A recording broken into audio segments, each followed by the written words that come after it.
En l'aposta per una mobilitat més sostenible i segura a la ciutat, els carrils bici són un element clau, per a grans i menuts.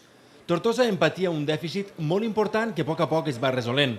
Ara s'estrena a prop d'un quilòmetre més que serveix per unir les estacions de tren i bus amb la via verda a través de l'antic pont del ferrocarril. Els nostres visitants, els visitants que vinguen en bicicleta i que arriben tant a l'estació de Renfe com a l'estació d'autobusos de la IFE, saben que des d'allí mateix podran agafar la bicicleta i tindran connectivitat directa amb el que és la Via Verda, que és un actiu turístic de primer ordre.